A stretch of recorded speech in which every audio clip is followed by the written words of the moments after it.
delighted to be here, particularly with such two illustrious colleagues of mine. Let me tell you a little bit about the genesis for this event, for which there's been very substantial interest, and we're delighted that people were interested in this topic. The issue in GovCon is that it's different than the commercial market. In GovCon, as you get bigger, you in fact might be more difficult to sell because you've got designations still, and somebody's going to have to take it from the designation world into the full and open market.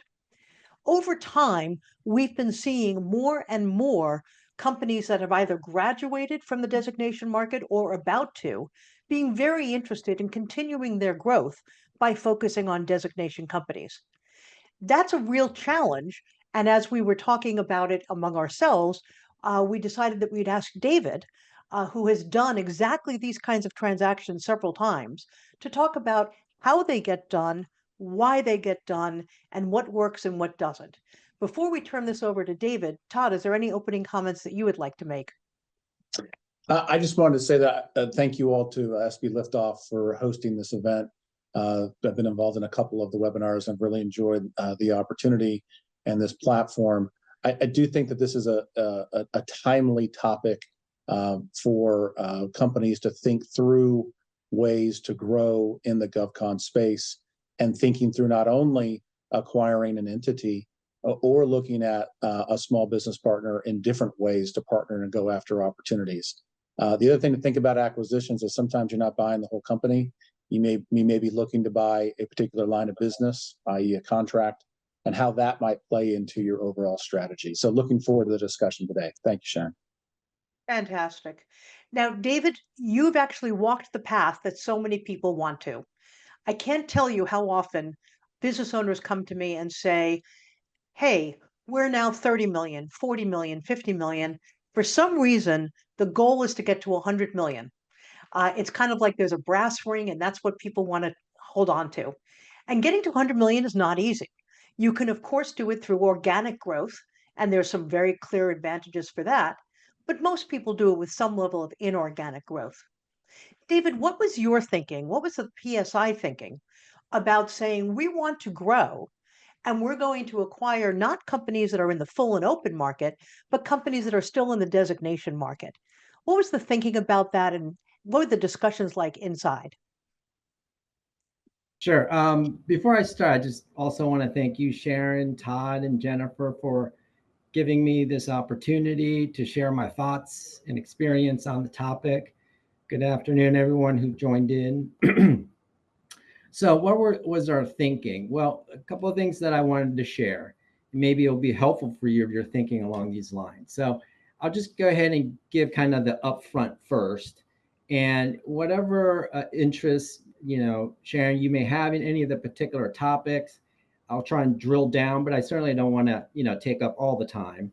But what I really wanted to share with everyone is maybe 3 areas to think about, right? So if you acquire a small business or a sizing out small business, I suggest the first thing you may want to do is set up the acquired company as a mentor with another protege company in the small business mentor protege program. And the reason why that is a good thing to do is it will allow that acquired company to still bid in the set aside procurements that they're currently in, right? So finishing out existing contracts and still able to compete in set asides, mainly their own recompetes, continue to look for other bigger contracts within their domain, right?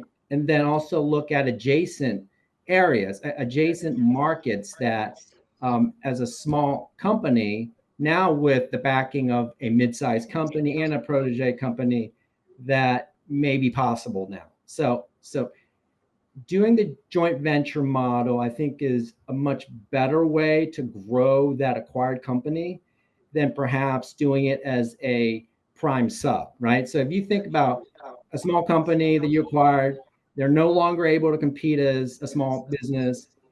They take their business to another prime as a sub in order to continue that work. And I found that to be cumbersome. Just as much as you want, it's very transactional. But the joint venture model, it's a much longer partnership sort of deal, right? So I'd say that's one of the things to think about. Another area that Before we go on, let me ask a couple of questions on that, if you don't mind. Yeah. As somebody who's involved in M&A in the GovCon space, the two things that kill deals are time and surprises. So let's say you find a company that's in the designation market that you are interested in. They have a capability, they have some type of relationship with a customer that you're looking to get into. I would imagine that if you want them to set up a mentor protege, that is something that happens before you start, negotiating the terms of an agreement. Is that a fair assessment? What is the time? What's the order of events that you do in that circumstance? For us, both, right?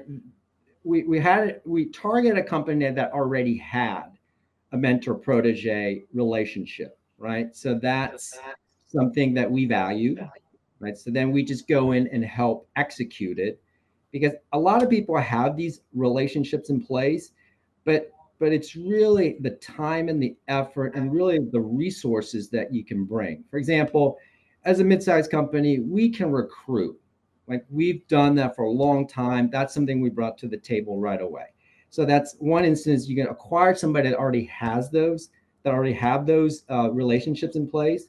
Or the second thing is you acquire and then say, hey, let's do this. And it depends on the climate at the SBA. It takes a very long time to get one of these MPP through. I found in the last 2 years, it was very fast. It happened in about 3 months, right? So, and I don't know what the climate is now, but that changes. But that's the timeline. It can be both ways. I just want to point out something that David is saying there that a lot of companies don't think about. David is basically saying, hey, small businesses, think of yourself as a mentor, not a protege. And that's a different way of thinking about utilizing the program and setting yourself up as perhaps more valuable to a potential acquirer, is to go ahead and already think about establishing those relationships with, who you were 5 years ago, right? Finding, the version of your company 5 years ago and being that mentor who then can begin to utilize the MPP program, just like you may have utilized it as a protege. So it's a different way of utilizing the program that a lot of small businesses don't think about. So that's a great point, Dave. It's incredibly important that they just focusing on the program is that the company needs to be the mentor, not the protege. And that, Right. Todd, is what I think you're saying. It changes the thinking about the company. Should, David, the company enter into a mentor protege, or does it matter that they go into the same designation that they had, or can they go into have a mentor protege with somebody with a different designation? So, for instance, a woman-owned company going to have an SDVOSB protege, or any of the other permutations. David, what do you think about that? Yeah, I think it depends on the market that you're looking to go in, right? So again, if you're PSI and you may have opportunities SDVOSB, so then you would want to you would want this acquired company to set up a mentor protege program with an SDVOSB or an 8A, right? So it just depends on the designation, the work that you're looking for. Interesting. This is somewhat related, David, but people always ask me, how do you find proteges? It's always like, it's great to talk about getting a protege, but any thoughts on how companies find the right protege? Yeah, definitely. I mean, we work with small business all the time, right? Mid-sized company partner up. And it's really, that we look at a company and say, hey, that was a nice company to work with. They're really good. We did really well on a transaction, like one particular opportunity. But if you have shared culture, just the same mindset, and really, can we get along with this company in the long term? So therefore, I mean, that's a lot of that goes into who we choose as a protege company for PSI itself, right? And I'm sure everybody knows there's only a limit amount of proteges that you can have. But with this model, if you acquired a company that already has an existing protege relationship, for example, you can add that to your count and continue that relationship. But anyway, it depends on who you're working with, right? I mean, your best potential protege is maybe your go-to small business partner that's already there. You already know each other. It's just about raising the issues. Hey, do you want to be in this program 3 to 6 years? We actually then are invested in each other a lot more, help each other a lot more. So that's the conversation. David, Right. when you're looking at potential companies to acquire, how do you think about the value of that company? And to what extent do you put value on the fact that they already have a mentor protege set up? But what are the factors of value that you're looking for to say, this is a company that would be interested in acquiring? If I am perfectly honest with you, this was something that came up as we continue our, journey, right? Sometimes I think about this as, that going to the moon. We had a goal to grow our company in excess of whatever dollars, right? And we were committed to doing it. We thought about it initially as, hey, we can acquire companies and do it this way that I explained, right? But then did we value one company over the other? I would have to say no. I mean, we just looked at their book of business. We looked at what, just everybody the traditional way, right? What's hard is the mentor protege program, how much that will be a success. I think on paper, it's easy. What's hard is really how do you get along? It's the best due diligence is sitting down with the company that you're going to acquire, meeting the principals, meeting the key personnel, and saying, hey, we have the mindset, and if we have the same mindset, they are likely to work with a protege company either that we suggest or they find, right? So it's very hard to value that. It's just, again, you value based on the traditional ways of what kind of is a lot of prime work, a lot of sub work, those things. And then you can really add to the equation with this approach. Fantastic.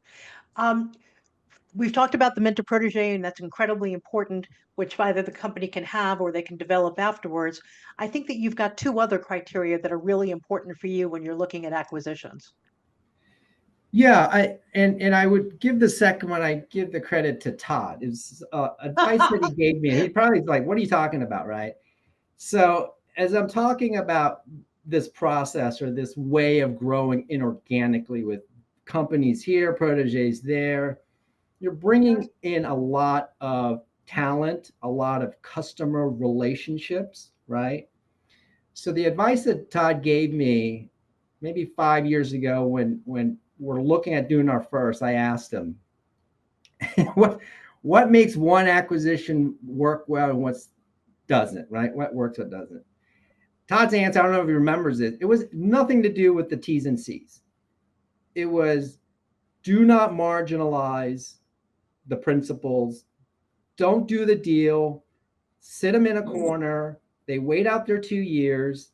They're back out on the street. They're competing against you, right? That was his advice. So I really took that to heart, and that every one of these things, the number one, after all the looking at contracts, it's harnessing the customer relationship that this company has, whether it's through the principals or the key personnel. Maximize the key personnel talent, because what you get through the door is this.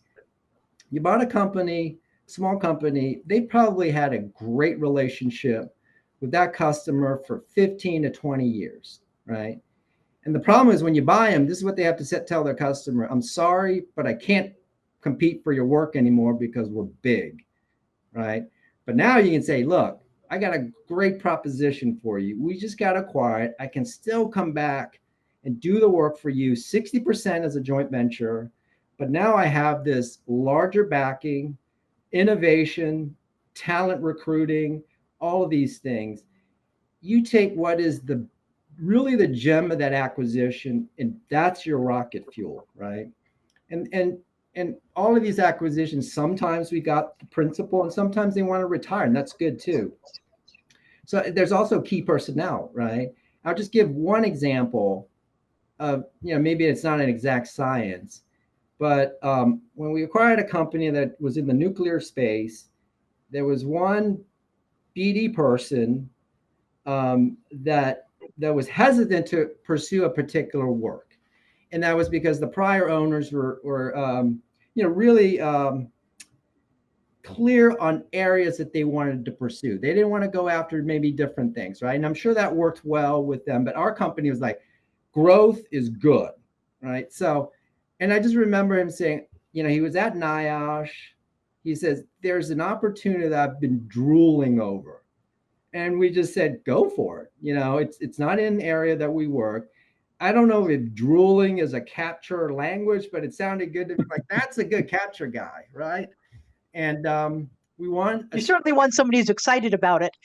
Yeah, and that's the thing. I was like, this person can really add to our company. He's drooling over something, and we empowered him to go work, and we won that contract, 75 plus, high-end consulting. So that's the mindset, right? Harness, really value, find roles. And for my part, and when I was trying to help with all of this, and I really mean just help with this, is just try and find roles for each of these people that works well for the collective group.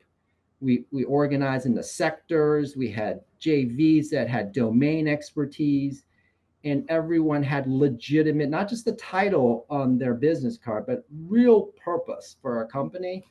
And that helps a lot. Well, go ahead, Todd. I'm sorry. I was just going to say, before we move on from that, David, I think the drooling example is a great one to motivate and incentivize some key people. Without giving away the secret sauce, is there anything that, in terms of maximizing that customer relationship, besides offering the MPJV solution, that you all have found has worked with customers when the larger company comes in to try to, I don't say transition the relationship, but to try to cement that customer relationship inside the PSI way? Good question. I mean, the secret sauce, maybe it blends into maybe the third area I want us to put some thought on, which is focus or hyper focus on your culture, right? Whatever it is that got you as a company out there to 30 million, 50 million, what made it work, right? So refocus on that. Does it make it work for the next phase? I was a mom and pop shop, everything's tight hand, closed fist, whatever. Does that work for the next iteration, right? Just really look at your culture, right? And so to answer your question on that is, our culture is, look, we value the customer and people. Everybody says that, but we mean it when it comes to, if it means taking on work that we won't get the margins or the profit typical people look for, we want to deliver. We'll deliver, and in federal contracting, that's the key, right? You'll grow that way. So when you go in and say, okay, not just that we're bigger resource talent, acquisition, but here is what we do. We believe in the inverted pyramid, sell your culture, right? And if you have a good culture to begin with, that seals the deal, I hope. So. Well, David, you seem to be saying that you're very people focused. Do you view the people as kind of the jet fuel that really helps power that acquisition? Yeah, absolutely. It is. Again, we're in the service industry. We don't have a product. So absolutely. But it's also the hardest, because if you're talking about what are the challenges, well, it's all of these people, all of these relationships. And the key there is, just being able to do what we all know. Just don't be so egotistic. Don't be so Don't be a jerk. Nice. Yeah. Just as an M&A advisor, and I work very often on the sell side, the scariest phrase that I hear from a buyer is, I have a 90-day plan that I'm going to start executing on the day of closing. Because on the day of closing, no matter how much due diligence that buyer has done, the seller still knows more about that company. Yeah. And the buyer doesn't know about the relationships between these three people down the hall whose responsibilities may not necessarily match their job titles. But having a buyer that having a little bit of humility to kind of sit back, watch, and learn for 30 days, 60 days, whatever it might be, and soliciting input from the people of the selling company. What would you like to be doing that you couldn't do before? We have more resources now. We're looking to grow. The person who was drooling at that opportunity was basically an environment where they were very cost conscious about what their proposals were going to be. PSI could come in and say, we can swing for the fences. We can do a little bit more. But you've got to learn about the people who were there. I've certainly seen it happen both ways. And what we're really saying is that a really important element of any acquisition is the post-merger integration, making sure that, yes, the T's and C's and all the rest is worked out, but that you've thought about how these companies will work together after the acquisition. Does that make sense? Oh, yes, you're so right about that. You're so smart about that. But you know, just that last point, thinking about your culture, right? Be clear about it, and really ask yourself the hard question: do I have a culture that people actually want to buy in, right? Because if you have somebody that's really talented, you bought them, and if you don't have a culture they're going to buy in, you know that talent will walk out the door. So it's a bit of soul searching yourself, right? But I think everyone on this call is probably aware of this and very, very capable of understanding that these are the key elements of what makes business relationship work, right? But I go back to an advice again. I'm going to do this M&A. I've never done one. I'm still not an M&A lawyer, but I think maybe just asking the right question. I say, Todd, what makes it work? And I was not prepared at that time. Now it seems obvious, but it was like, take care of the people, maximize their talent. You know, they're your rocket fuel. You bought that company. The contracts may go away, but that talent, that relationship is what you build on.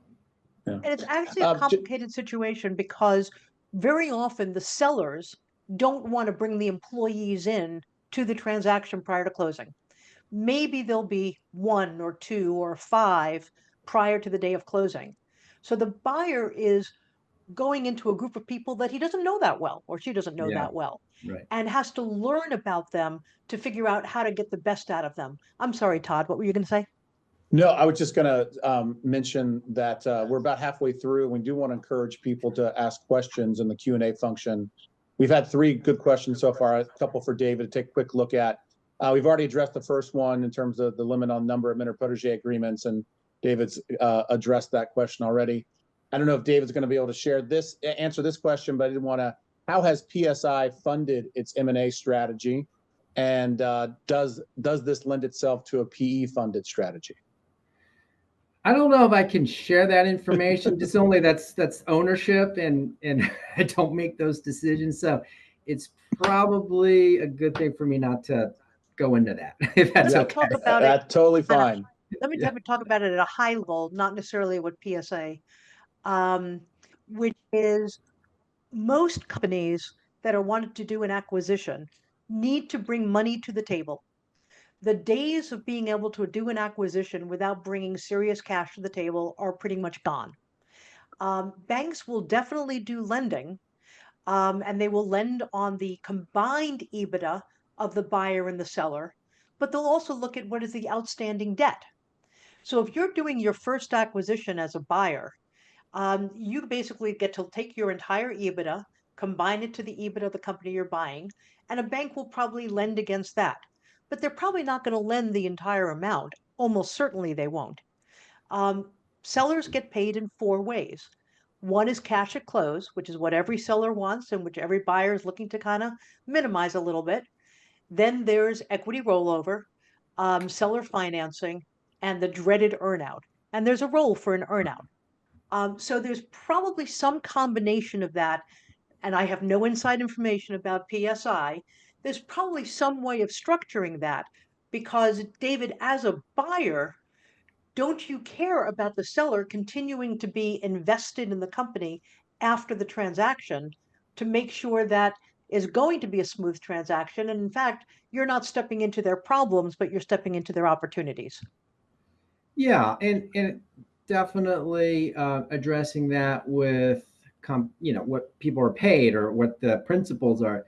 But I really do think it goes back to, if you want people to be entrusted or really have a stake in the growth of this company if they're sticking around. It's back to the what's their role? Do you genuinely have a way for them to grow the business?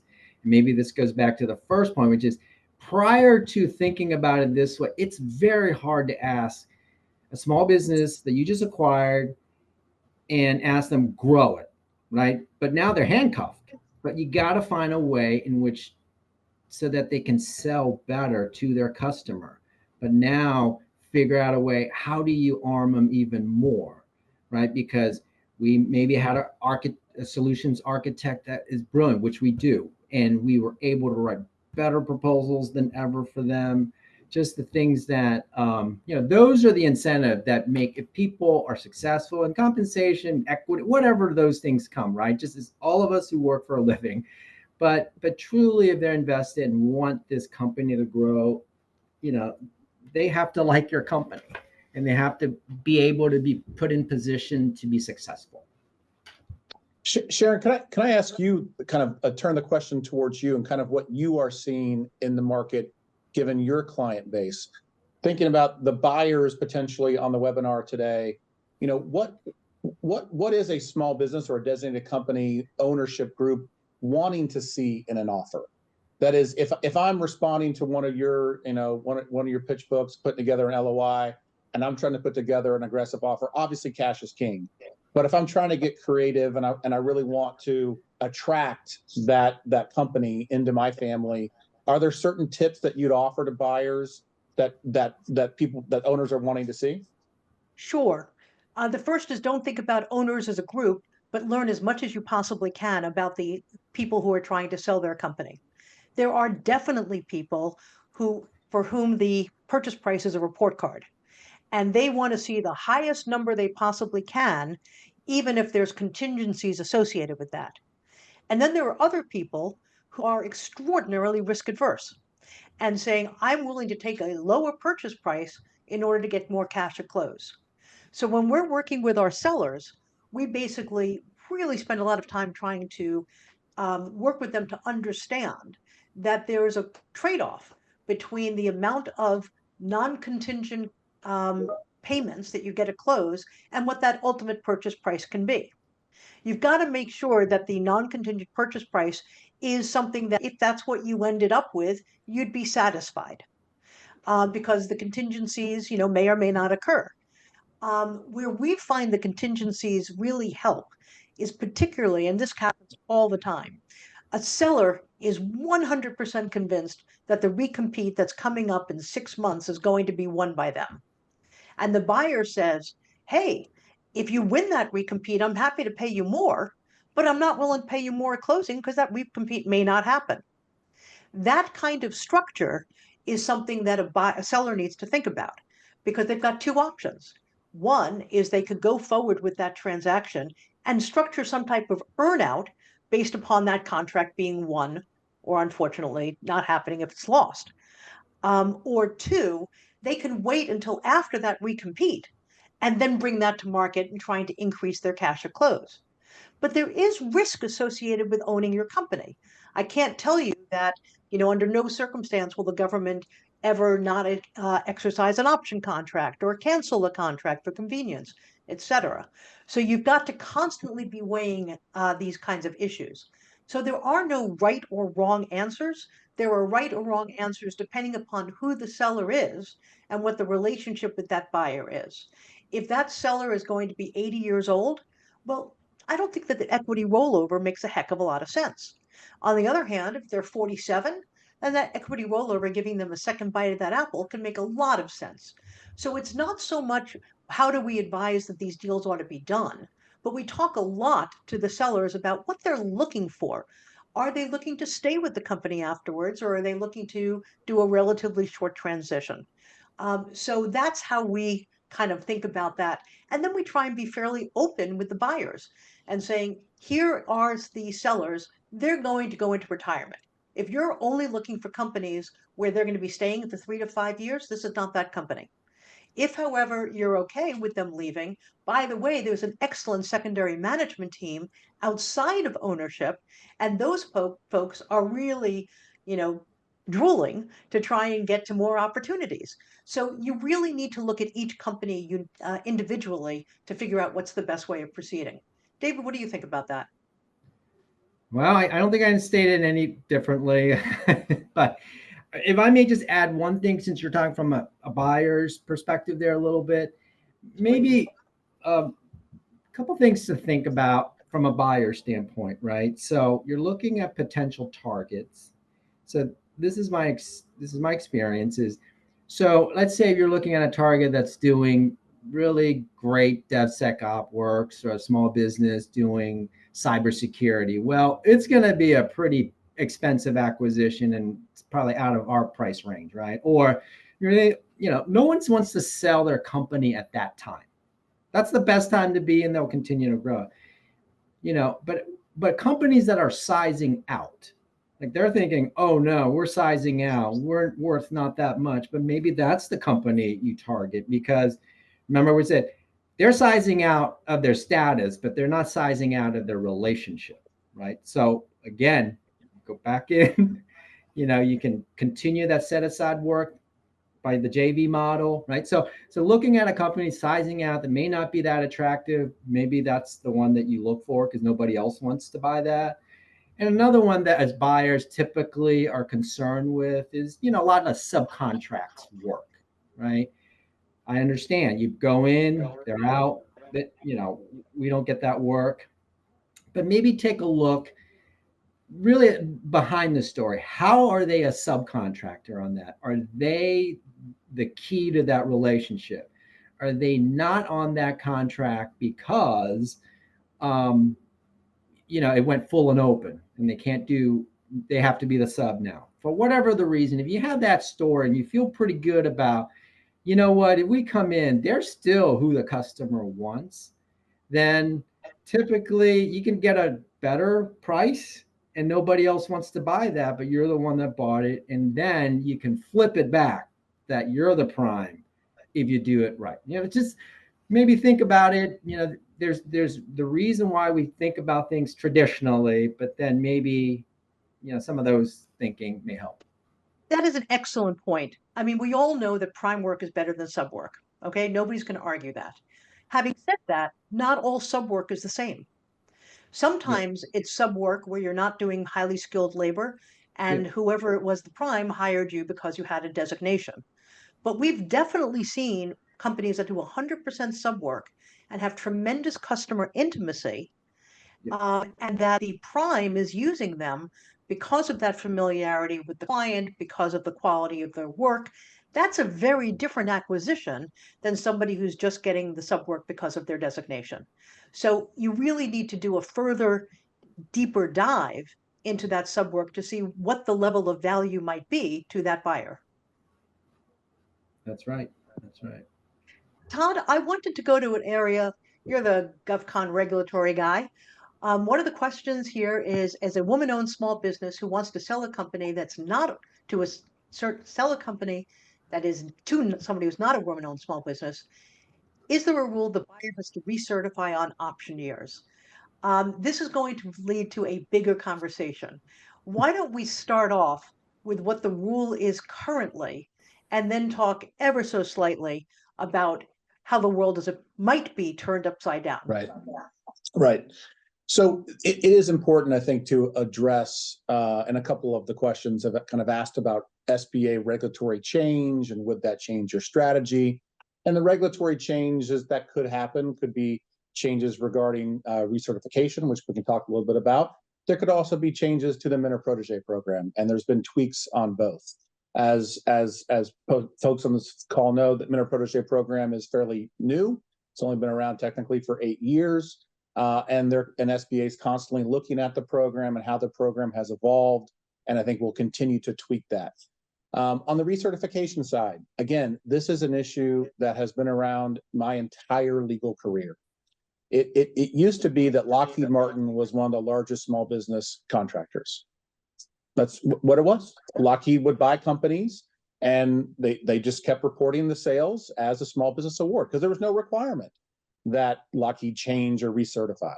And so what we've seen over the years is that whether it's SBA leading the charge or the FAR Council leading the charge, you've seen recertification requirements creep into regulations. And importantly, the 52-219-S28, the post-award small business representation requirement, which is really now a part of any sort of acquisition involving a small company.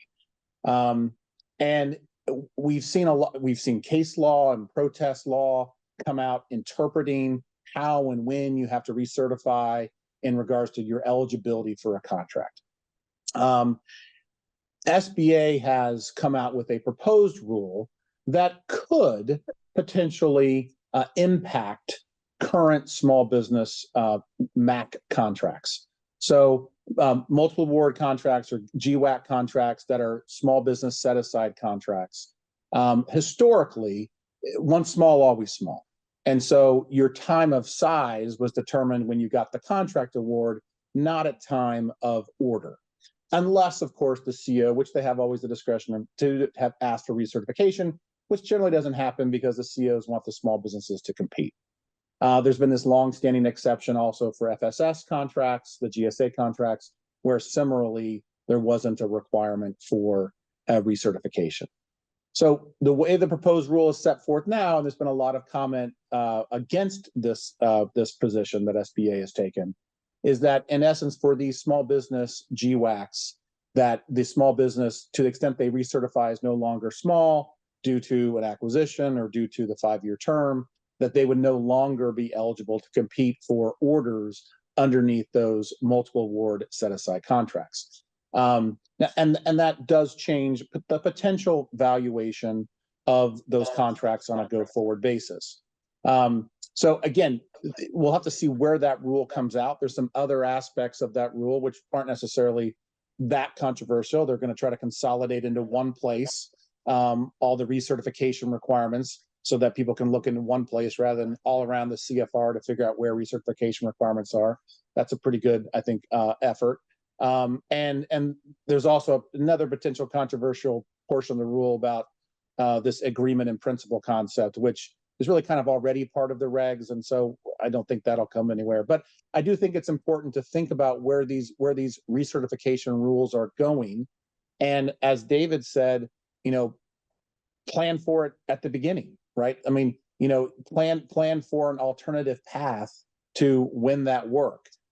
Plan for the ability to go after and find and create a different entity that qualifies as a small business and can go out and win those contracts, so you can continue to go after that small business work. But that proposed rule is out there.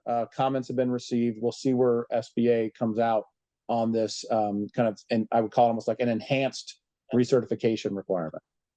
Let me restate, if you don't mind, what I understand the current law to be and how some of it might change.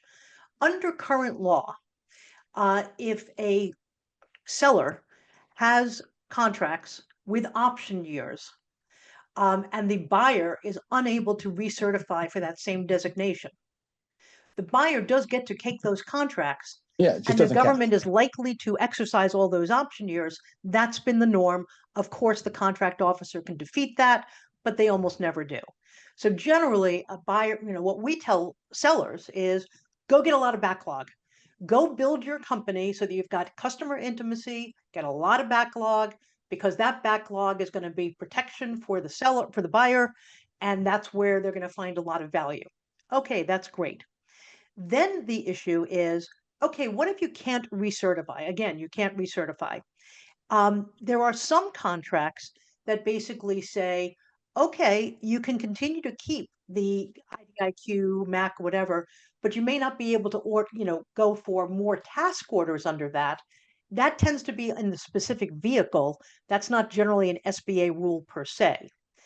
What makes these rules so dramatic is that as they're written right now, and I don't think this is going to be what ends up passing, is that the seller has option years for contracts, and the buyer will not be able to exercise some of those option years if, in fact, they can't certify for the same category of that seller. That is a dramatic difference.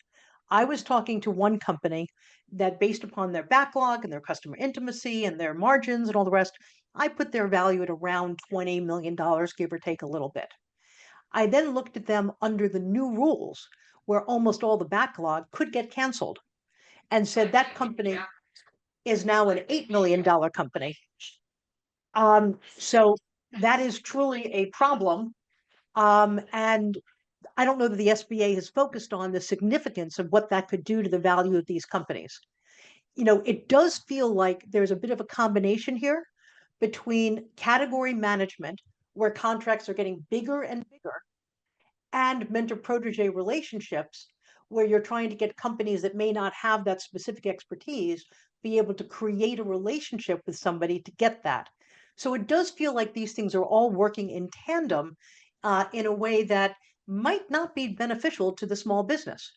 I also wanted to follow up on something that David said, just putting some numbers to it. Hey, listen, if you're a designation company, guess what? You're not going to be valued as highly as somebody who's a full and open company. Full and open companies are going to get higher multiples. Bizarrely enough, as you get closer to sizing out, your EBITDA multiple could actually go down because risk to the buyer means lower price to the seller. And the risk to the buyer is, I'm taking a designation company, I'm going to have to bring them into full and open. There's a risk there, which means that that multiple goes down, which is why I think that for companies that are either sizing out or who have just sized out, buying a designation company that hasn't sized out yet could actually be an incredibly attractive acquisition, because you're getting an arbitrage on the multiple for that company, and you can be getting expertise that you might not otherwise get. So, Todd, what do you think about all of that? No, I would agree, and I think that there are some potential inconsistencies in this proposed rule that may create perhaps greater confusion on the recertification required and what is qualifying versus disqualifying. So I think there's still, the jury is still out in terms of what SBA will come down with. And given we're having administration change, we'll see where SBA comes out on this. Post in terms of their final rule. Just going to the specific question that was asked, let's say that there's a WOSB small business that gets acquired by somebody who is a small business, can recertify as small, but not as women-owned small business.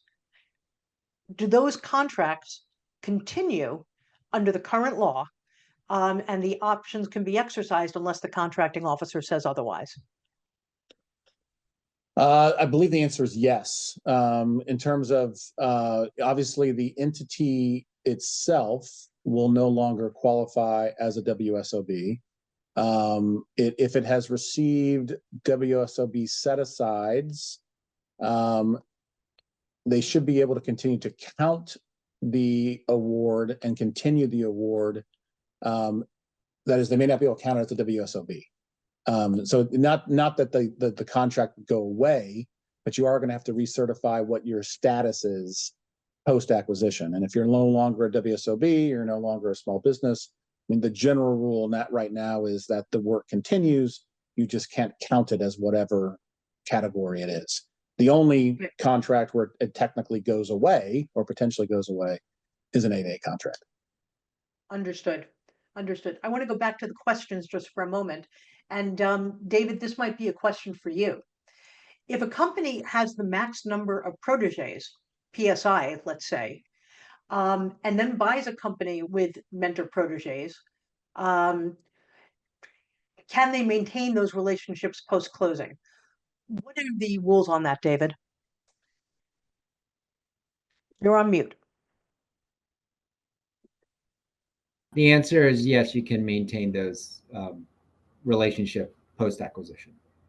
So even if PSI has met the maximum number of deals it can have, but if it acquires somebody, then that relationship, that mentor protege from that acquisition continues. Yeah.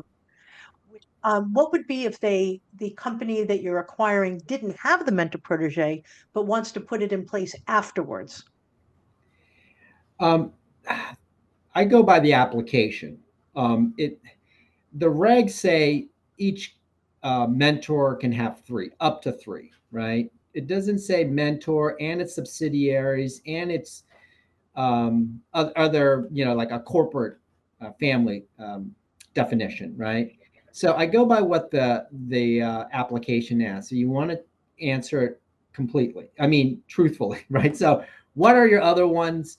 And when we list it out, we've gotten it approved, right? So I believe that what the SBA looks at is what areas are each of the proteges in? How can you help them? Are they going to be in conflict with one another? Those are the factors that they look at. Now, I do believe that if you have the maximum, or what everybody believes to be the maximum 3, right? That's unlikely to get another protege in with your acquired company, because it will ask, do you and your parent company, and that's a more recent development. It used to not ask that, but now it asks, do you or your parent company, and you have to list all the parent company proteges and your own. And so again, sometimes with the SBA, I don't know if anybody has a better end. It to me is, it depends on who's looking at your application and who's applying the rules. And in our instance, we've had occasions where they said, no, you got enough. We're not going to approve this one. But definitely it's clear that you can, and it may be that you even have to maintain that mentor protege agreement, because remember, that was something that the mentor and the protege signed up to for minimum of 3 years plus another 3 years. But now they can even say that same one can up another 6 years, right? So yes, so you can maintain the existing acquired company mentor protege relationship. Interesting. Now, Todd, there's a question that I'm going to ask to you. In May of 24 this year, the SBA OHA did a ruling that was basically, hey, if you're small, you're always small. And how would that be affected by the SBA proposed rule in August? I think that would have a pretty fundamental change on that premise. Yeah. I mean, I think that's been part of the commentary against this proposed rule, is that SBA, even though they say they're clarifying their long-standing position on recertification, it's very clear that SBA is kind of going against what GAO and OHA have said. So this particular recertification requirement would, undermine that particular ruling, that for multiple awards set aside GWACs, that you were no longer small to bid on new orders. That makes perfect sense. Another question came in that I'd love to discuss with you. Like to clarify that the new rule change possibly, that a buyer could buy a WOSB company and recertify as small business only. What if they can recertify a small business but not woman owned? Would they, under current law, be able to keep that work? I think the answer is yes. And the question is, under the proposed rules, which are subject to change and who the heck knows, it's a little bit like if I had a brother, would he like cheese? But of the rules that are there that they proposed in August, what would happen if the acquirer could certify as small but not as woman owned? It would depend upon the designation of the contract vehicle, right? And if it was a multiple award, right? Because one of the inconsistencies is that a single award is exempted. Like it doesn't make any sense. So it will depend a lot upon what sort of multiple award GWAC it is. But most likely, if you're not eligible to recertify as it is, if it's a woman-owned small business, you won't be able to compete for new orders. Got it. Under the potential rule. Got it. I think the answer to this question is, Sharon, we're going to have to have another webinar once the final rule comes out and update this presentation with the new rule. A, with the new rule, and B, maybe the new rule won't happen. That's there right. are, the new rule came out on August 27th, 200 pages of dense material. I think that September tends to be a pretty busy month for government contracting owners, and comments were due on October 6th. There's a real effort to try and break this apart, because there's probably 7 or 8 different rules in what it is they proposed. So, who knows if this is going to happen, when it's going to happen, what it will look like when it does happen. It's a little bit like talking about CMMC on 2015. In 2015, if you told me this is exactly what was going to happen on CMMC, I would have laughed. Who Right. the heck knows? I'm not smart enough to know what's going to happen with this SBA rule, but I know I am smart enough to know that we should all be keeping an eye on it. Right. Right. For sure. I had one other question that I wanted to go in that came in from the audience, which is going over what I said about a company sizing out and improving value by acquiring another company. Hypothetically, let's assume that you're in a $34 million NICS code and your 5-year revenue average is now 35. So you've sized out, but you've sized out by a very small amount. That's a very difficult place to be because you're now competing against all the big guys and you've lost all of the benefits of the designation world. If in fact you do as David suggests and you buy a company that still has designations, one, you've probably been able to buy it at an attractive price. And B, you set up a mentor protege for the company that you've just acquired so that they are a mentor with a protege that is the SDVOSB or whatever was the designation that was there. And that way, the buying company can continue to keep that designation work through the mentor protege while still getting the client intimacy, the contracts, etc., of the company they just bought. So it really is a very nice arbitrage play. That $35 million company now might be a $55 million company, giving them better ability to negotiate and to compete for full and open contracts. And they're probably going to get a higher multiple than a company that's just slightly over that full and open line. So there are some real arbitrage valuations. I hope that answered the question for the audience. Okay. David, we're getting to the last 5 minutes. Is there anything that you want to say? Oh, I mean, as far as concluding remarks, I would just say thinking about this and stepping back from just, doing, the work is, I believe this is repeatable. This format or this approach is repeatable. And I certainly think and believe that it can be done better than how we've done it, right? Because we've learned along the way with each acquisition, okay, we can learn from this, we can do that, but there's something there. This model can work and it's repeatable. And I just hope, anything that I share here can help you guys, think about these, maybe pursued this way and maybe do a better job than we did, so that's, hopefully I was helpful. That's my main goal today. Very helpful. And I think that you're really talking about the practicality of the mentor-protege relationship. And I love what Todd said at the beginning, which is these companies that you're acquiring need to think of themselves as mentors, not proteges. And that actually has a major impact. Todd, do you have any comments? Yeah, just real quick, I do want to emphasize that in these transactions involving smaller companies, don't think these transactions and these deals are easy. All deals are hard.